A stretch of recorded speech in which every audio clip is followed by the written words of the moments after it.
ये कहानी है धनी राम की, जो एक बेहद ईमानदार, मेहनती और मिलनसार किसान था, जो गरीबी में भी अपनी ईमानदारी और सच्चाई को कभी नहीं छोड़ता था। धनी राम कभी किसी के साथ बेईमानी नहीं किया था और अपनी मेहनत और लगन से अपनी बंजर जमीन को हरियाली में बदला था। धनी राम को हमेशा अपने मेहनत पर ही बहुत ज़्यादा विश्वास रहता था, इसीलिए वह दुनिया की बातों का परवाह किए बिना मेहनत से अपना काम करता था। धनी राम नैतिकता, मिलनसार और सकारात्मक विचारों के साथ साथ सारे अच्छी गुणों से परिपूर्ण था। लेकिन धन के मामलों में धनी राम अपने नाम का बिल्कुल विपरीत था। धनी राम मुश्किल से अपने परिवार को चला पाता था और एक दिन धनी राम अपने दोस्तों के साथ गांव के चौक में बैठा था। तभी एक दोस्त ने बोला, धनी राम भाई, तू इतना खुश कैसे रहता है रे? न तेरे पास पेट भर अन्न है और न जेब में पैसे हैं। तेरा पूरा परिवार बहुत मुश्किलों से चल रहा है, खाने के लाले भरे हैं। इसके बावजूद तेरे चेहरे में चिंता, तनाव का शिकंज भी नहीं आता। आखिर इतनी बुरी स्थिति के बाद भी इतना खुश कैसे रहता है भाई तू? क्योंकि मेरा दिल बहुत साफ है भाई, और जिसने औरों से झूठ बोलना तो दूर की बात, खुद से कभी झूठ नहीं बोला हो, हमेशा सच्चाई और ईमानदारी की राह पर निरंतर चला आ रहा हो, तो उसका भगवान भी साथ देता है भाई। देख भाई, मैं मेहनत को मानता हूं। मेहनत ही तो मेरी पूजा है और ईमानदारी मेरा धर्म। चाहे जितनी भी गरीबी क्यों ना हो, मैं कभी बेईमानी का काम नहीं करूंगा और न ही कभी गलत कामों के लिए अपनी आत्मा से समझौता करूंगा। मैं कल भी अपनी मेहनत पे विश्वास करता था भाई, आज भी करता हूं और आगे भी मुझे अपने मेहनत पर ही विश्वास रहेगा।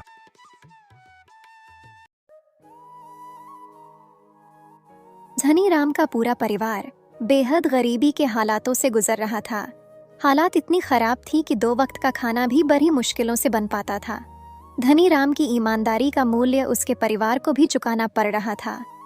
भूखा पेट, अधपका भोजन, लेकिन कभी भी किसी भी दिन घर में चोरी का एक निवाला नहीं आया था। घर की हालत कैसे थे, ये सभी के चेहरे में छाए हुए चिंता से साफ साफ पता चल रहा था। कुछ देर बाद धनी राम की पत्नी बोली, हाजी सुनिए, चिंटू ने बीते 2 दिन से भरपेट खाना तक नहीं खाया है। आखिर हमें कब तक ऐसी जीवन जीना पड़ेगा जी?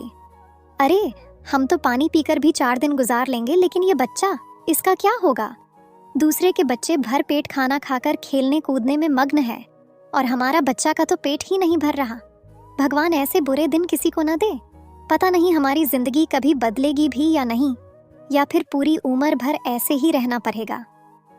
बस कुछ दिन और जानकी, कल जंगल से कुछ ज्यादा लकड़ियां लाकर बेचूंगा तो कुछ पैसे और मिल जाएगा, जिससे राशन ले आऊंगा। तब तक जो है जैसे है उसी में घर चलाना पड़ेगा। इसके सिवाय और कोई दूसरा उपाय भी तो नहीं है। औरों की तरह बेईमानी और गलत तरीकों से पैसा कमाना तो मुझे आता भी नहीं, तो क्या करूं? पूरा जीवन ईमानदारी में बिताया हूं, तो ईमानदारी से काम करना ही सही लगता है। लेकिन तू चिंता मत कर, एक दिन सब ठीक हो जाएगा। बस भगवान पर भरोसा रख। बाबा, आपको पता है कल स्कूल में सबके पास टिफिन डिब्बा था, लेकिन मेरे पास कुछ नहीं था। सबके माँ ने अपने बच्चों के लिए बहुत अच्छे अच्छे टिफिन बनाकर भेजे थे। सभी ने एक साथ टिफिन किया। बाबा, हमारे पास टिफिन कब आएगा? हाँ चिंटू, तेरे पास भी बहुत जल्द टिफिन होगी। फिर तू भी टिफिन लेकर स्कूल जाएगा बेटा। मैं और अच्छे से खेतों में मेहनत करूंगा बेटा, ताकि तुम लोग बहुत अच्छे से जीवन जी सको। तू अच्छे से पढ़ाई कर बेटा और बड़ा होकर नेक समझदार आदमी बनना, यही मेरा सपना है।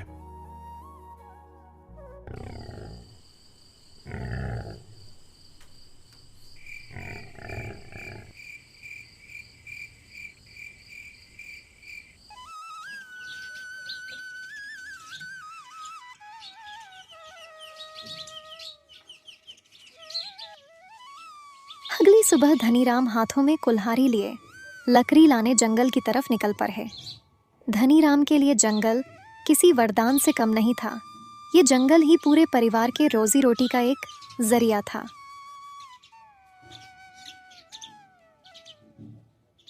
धनीराम के चेहरे में अपने परिवार को लेकर एक चिंता हमेशा बनी हुई दिखाई देती थी।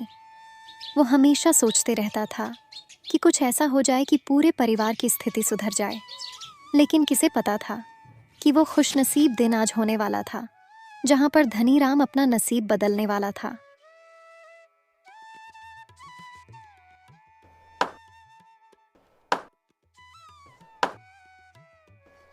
कुछ देर बाद धनीराम बहुत सारी लकड़ियाँ काटकर इकट्ठा कर लेता है और इतने सारे लकड़ियों को लेकर सोचते हुए बोलता है,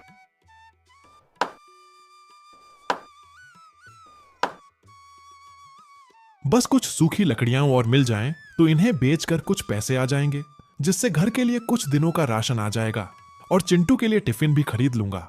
खुश हो जाएगा बेचारा। फिर मेरा बेटा भी दूसरों की तरह टिफिन लेकर स्कूल जाएगा। धनीराम बहुत सारी लकड़ियाँ काटकर अपने परिवार के बारे में सोचते ही रहता है और तभी अचानक से ओम नमः शिवाय, ओम नमः शिवाय, ओम नमः शिवाय। हे वत्स, क्या तू सच्चे मन से जीवन जीता है? क्या तूने अपने जीवन में अभी तक किसी का बुरा नहीं चाहा है?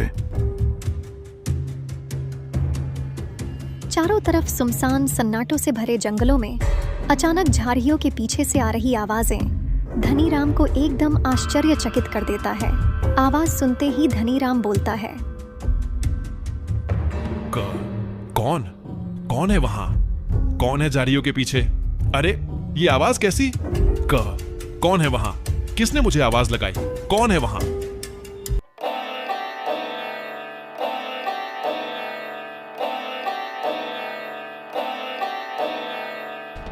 और कुछ देर बाद अचानक तेज प्रकाश के साथ एक तेजस्वी साधु सामने प्रकट हुए, जिनकी आंखों में ज्ञान की गहराई थी और चेहरे पर रहस्य की झलक दिख रही थी।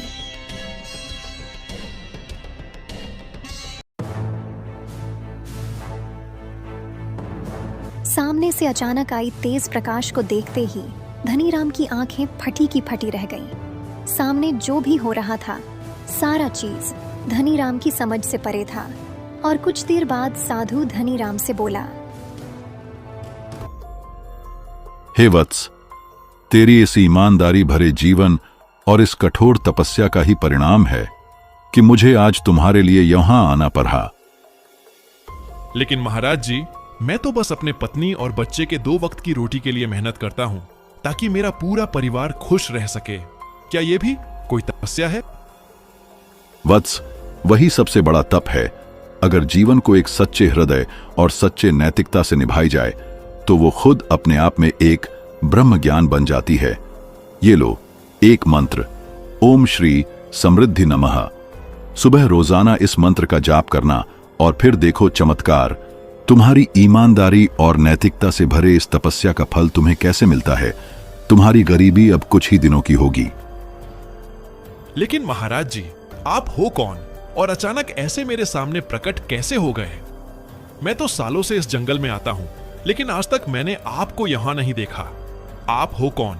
अपना परिचय तो दीजिए।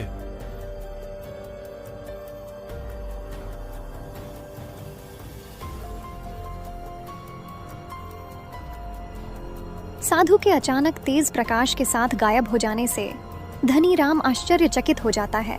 धनीराम को समझ ही नहीं आ रहा था कि ये सब अचानक हो क्या रहा है।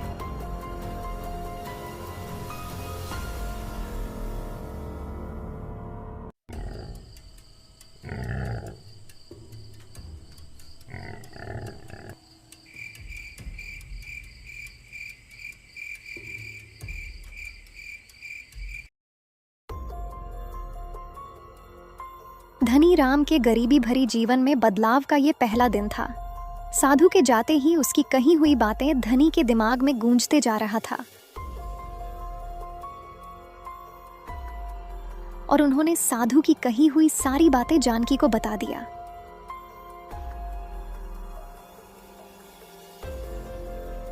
रात होते ही साधु की कही हुई बातें धनीराम को बेचैन करते जा रही थीं।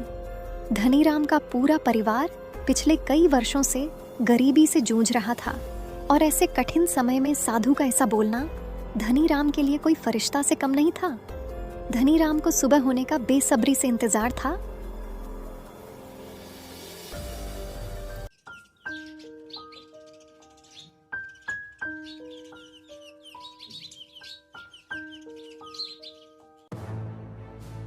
सुबह होते ही बिना देरी किए धनीराम साधु के कहे अनुसार मंत्र का उच्चारण करना चालू कर देता है। ओम श्री समृद्धि नमः। ओम श्री समृद्धि नमः। ओम श्री समृद्धि नमः। ओम श्री समृद्धि नमः। ओम श्री समृद्धि नमः। धनीराम मंत्र का उच्चारण करके रोजाना की तरह वही मेहनत और लगन से खेत जाने के लिए निकल पड़ते हैं।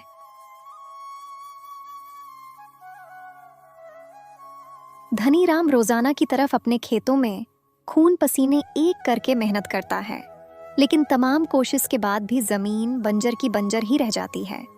धनीराम के इतनी मेहनत को देख पड़ोसी भी ताने मारने से पीछे नहीं हटते थे। अरे वो धनी भैया, ज्यादा ईमानदारी का जीवन भी सही नहीं होता है। इंसान को ज्यादा सीधा होना भी नहीं चाहिए। कभी जंगल जाके देखना, सारे सीधे पेड़ पौधे कट जाते हैं, लेकिन आ रहे तिरछे पेड़ पौधे कभी नहीं कटते। नहीं तो तुम ही बताओ, तुम्हारा ही खेत हर बार ऐसे बंजर क्यों रह जाता है और बाकियों का खेत क्यों लहराते रहता है? इंसान का इतना सही होना अच्छा नहीं है धनीराम भाई। नहीं भाई रामू, गलत और बेईमानी काम करने के लिए मेरा दिल कभी गवाह देता भी नहीं है।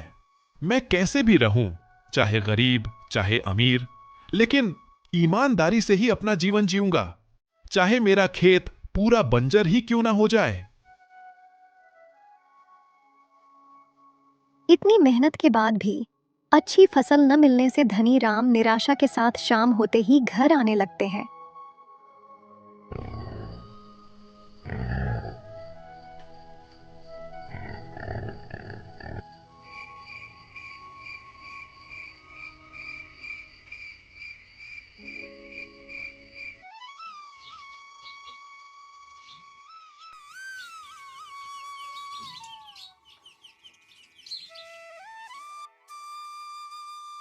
समय आगे बढ़ता चला गया और धनीराम साधु के कहे अनुसार मंत्र का जाप निरंतर करते रहा।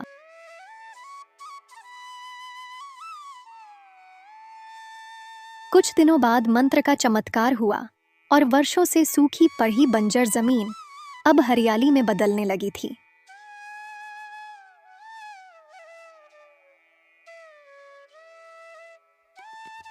धनीराम का खेत अब दूसरों के खेत से ज्यादा चमकने लगा था।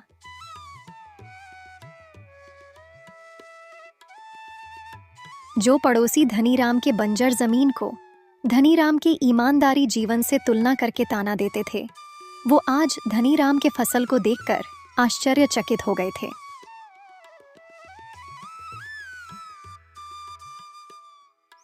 अरे धनीराम भाई, ये कैसा चमत्कार कर दिया तूने।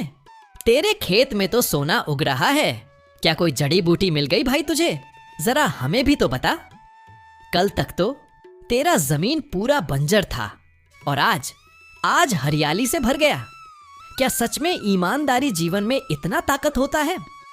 मैं तो सिर्फ आस्था, ईमानदारी और सच्चाई की खेती कर रहा हूं भाई। शायद भगवान मेरे मेहनत से खुश हो गया और मेरा खेत आज हरियालियों से जगमगा उठा।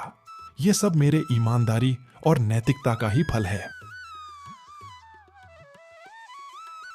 जैसे जैसे मंत्र का चमत्कार होते गया, वैसे ही धनीराम की किस्मत बदलने लगी। धनीराम का मिट्टी का घर अब पक्का घर में बदल चुका था और धनीराम अब अमीर हो गया था।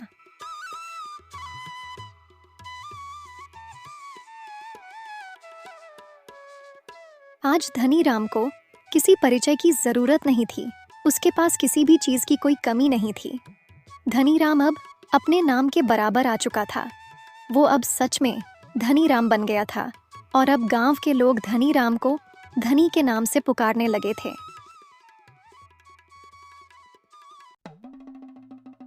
अमीरी आते ही गांव वालों के सोच में भी परिवर्तन आने लगी थी और अब गांव के कुछ जरूरतमंदों ने धनीराम की अमीरी को उसके इंसानियत से परखना चालू कर दिया था, जिसमें लोग मदद मांगने के लिए धनीराम के पास पहुंचे।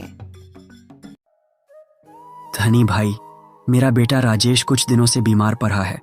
उसका शरीर भट्टी जैसे तप रहा है और मेरे पास दवा लेने के पैसे भी नहीं हैं। कुछ पैसे अगर दे देता तो मैं दवाई ले आता और मेरे बेटे की जान बच जाता भाई। ठीक है भाई, मैं आपको पैसे दे देता हूं। फिर आप जल्दी से दवाई लाकर राजेश को खिला देना ताकि राजेश ठीक हो सके।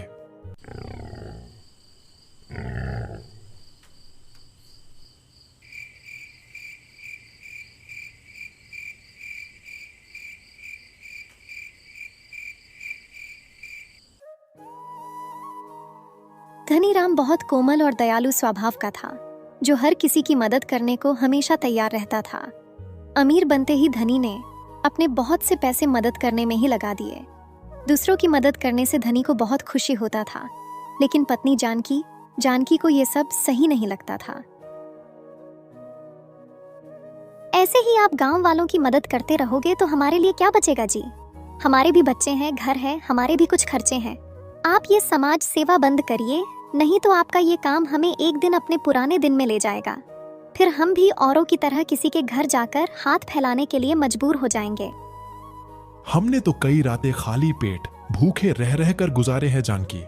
हालांकि आज हमारे पास कुछ पैसे आ गए हैं, लेकिन मैं अपना वो गरीबी का दिन कभी नहीं भूल सकता जब आंसू पी पी कर रातें काटी है। वो गरीबी का दर्द आज भी मेरे जहन में बसती है। और अब तो किसी और का पेट भर जाए, यही असली दौलत है जानकी।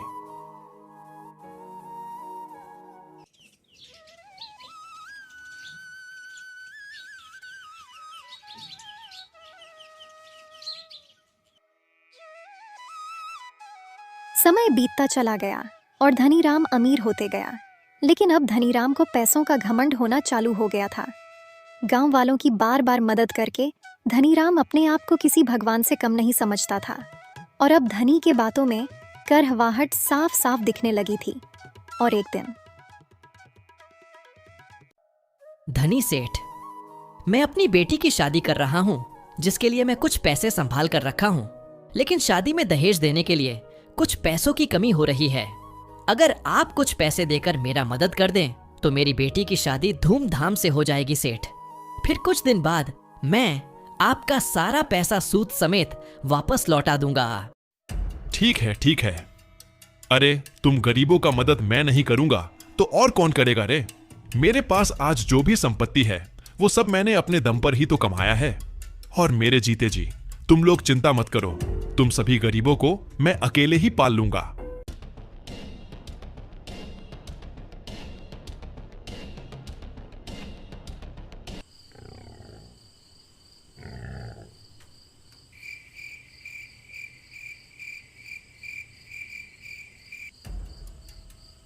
हाजी सुनते हो, आज सुबह शांति बहन घर आई थी। उसके घर का राशन खत्म हो गया था तो आज हमारे घर से राशन लेकर गई है। बेचारी अपने परिवार के बारे में बता रही थी। उसका पूरा परिवार बहुत गरीबी स्थिति से गुजर रहा है जी। अरे गुजरेंगे ही, सब कोई मेरे जैसा मेहनती और अक्ल वाला थोड़ी ना होता है। मुझे देखो, मैं कैसे अकेले अपने दम पर अमीर बना हूं और आज गांव के कुछ गरीबों को पाल भी रहा हूं। ये होता है असली इंसान की पहचान। भला और कोई है मेरे जैसा? धन्य हो उस महान साधु महाराज का, जिसके बताए हुए मंत्र के जाप मात्र से आज आप इतने अमीर बन पाए। अरे काहे का मंत्र और काहे का साधु महाराज, जो भी आज बना हूं वो सब खुद के बलबूते वे पाया हूं। साधु ने कुछ नहीं किया था, वो तो बस कुछ प्रवचन दिया था जो हर साधु महाराज देता है। उसमें कोई अलग बात नहीं थी। धनी के जुबान से साधु महाराज के लिए ऐसा शब्द सुनकर जानकी आश्चर्यचकित हो गई थी।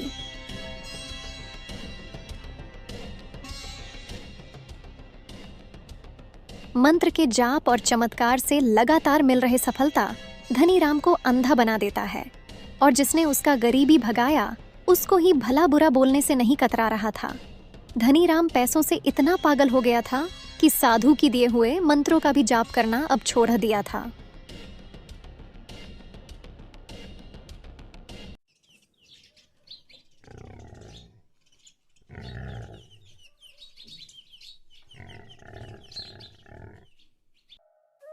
समय आगे बीतता चला गया और जैसे ही धनीराम ने साधु मंत्र का त्याग किया, वैसे ही कुछ महीनों के बाद ही धनीराम से उसका भाग्य ही रूठ गया और हरे भरे लहराते हुए फसल देखते ही देखते पल भर में फिर से बंजर जमीन में बदलने लगे।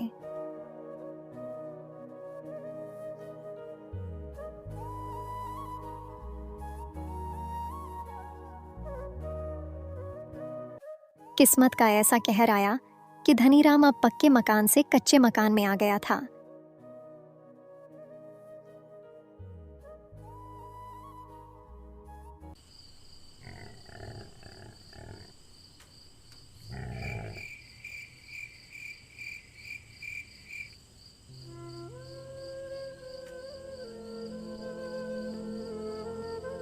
कुछ ही महीनों में धनी का जीवन पूरा बदल गया था। धनी का सारा परिवार अब फिर से गरीबी के समंदर में डूब चुका था और धनी भैया अब वापस से धनीराम बन चुका था। हे ईश्वर, ये तेरा कैसा परीक्षा है। मैं क्या था और आज मैं क्या हो गया। मेरे खेतों की लहराती हुई फसल आज बंजर जमीन में बदल गई। मैं तो पूरा बर्बाद हो गया। मैं तो खुद को ही भगवान समझने लगा था। मुझे क्षमा करो भगवान। हम फिर से वहीं जीवन में आ गए जी। पैसों का ऐसा तूफान आया कि हम संभाल नहीं पाए। आज ऐसा दिन आ गया कि मेरा बेटा आज फिर से भूखा सो रहा है। मुझे माफ कर दो जानकी, मैं गलत था। मेरे में घमंड आ गया था। काश मुझे जरा सा भी अंदाजा हो गए रहता कि ऐसा कुछ होने वाला है तो मैं संभल गए रहता। मेरे वजह से पूरे परिवार को फिर से गरीबी के दिन देखने पड़ रहे। मेरी बात मानिए, आप एक बार फिर से उस साधु महाराज के पास जाइए ना। उसी के कहने पर तो हम अमीर हुए थे। अगर साधु महाराज फिर से मिल गए तो कुछ तो उपाय बताएंगे। हाँ जानकी, सही कह रही हो। मैं कल सुबह फिर से उसी जगह जाऊंगा जहां साधु महाराज मुझे मिले थे। मुझे पूरा उम्मीद है साधु अवश्य मिलेंगे।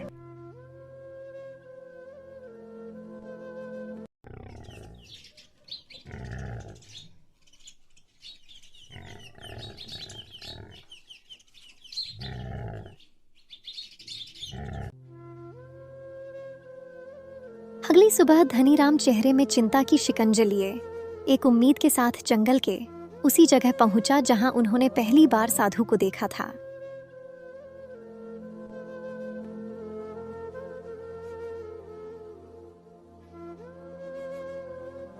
धनीराम जंगल में चारों तरफ साधु महाराज को ढूंढते रहे, लेकिन साधु महाराज दूर दूर तक कहीं नहीं दिखाई दिए।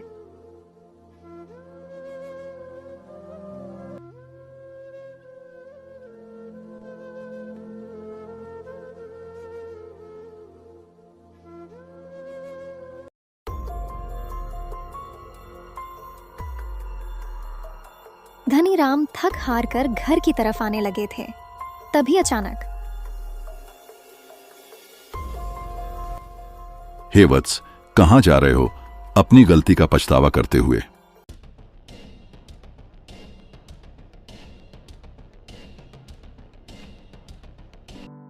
जय हो साधु महाराज, जय हो महाराज।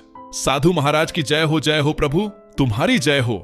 जय हो साधु महाराज, जय हो महाराज। साधु महाराज की जय हो प्रभु, तुम्हारी जय हो। मैं तो आपको ही ढूंढते आया हूं महाराज। मेरा मदद करिए प्रभु, मेरा मदद करिए। मेरा पूरा परिवार बहुत संकट में है महाराज।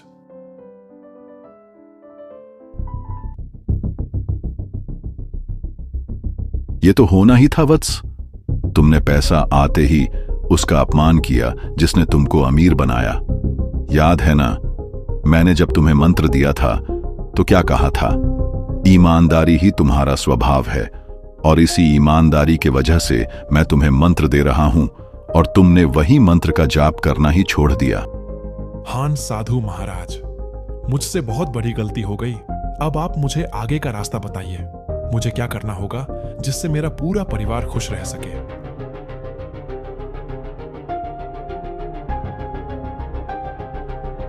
हे वत्स, समय हर कायर को शूरवीर बनने का एक मौका जरूर देता है।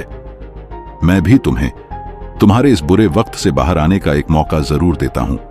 तुम जाओ और पुनः उस मंत्र का जाप करते रहना और अपने ईमानदारी स्वभाव को कभी मत छोड़ना। यही तुम्हारी पहचान बनेगी।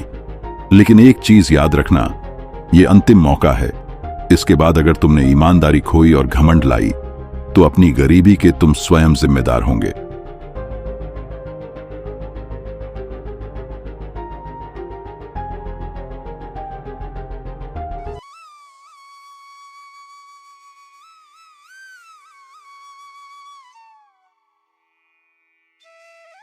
धनीराम ने साधु महाराज की बात को मानते हुए फिर से वही मंत्र जपना शुरू किया, सेवा का मार्ग पकड़ा और ईमानदारी को जीवन का लक्ष्य बनाया। और मंत्र का जाप करने के बाद धनीराम खुद से बोलता है, हे भगवान, अब जो भी मिलेगा वो सारे धन मेरे इंसानियत ईमानदारी के लिए ही रहेगा। मैं पहले जैसा था अब वैसा ही रहूंगा। मैं जरूरतमंद लोगों का मदद करते रहूंगा। इसी में मेरा खुशी है भगवान।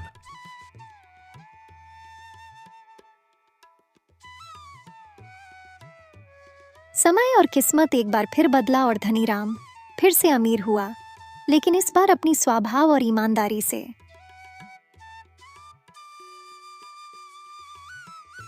धनीराम ने गांव में एक हॉस्पिटल का निर्माण कराया, जहां गांव के लोगों को निःशुल्क सेवा मिलने लगी थी। गांव में जगह जगह पर धनीराम की तारीफ की बात होने लगी थी।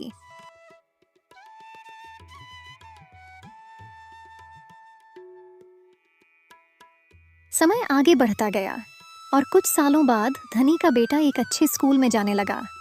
और एक दिन, बाबा देखना, मैं भी अच्छे पढ़ाई लिखाई करके आपके ही तरह ईमानदारी से जीवन जीऊंगा। आपने जो रास्ता दिखाया वही मेरा असली धर्म होगा बाबा। शाबाश बेटा, ईमानदारी से बढ़ा कोई वरदान नहीं। और जिसने ये समझ लिया उसने सच्ची दौलत पाली बेटा।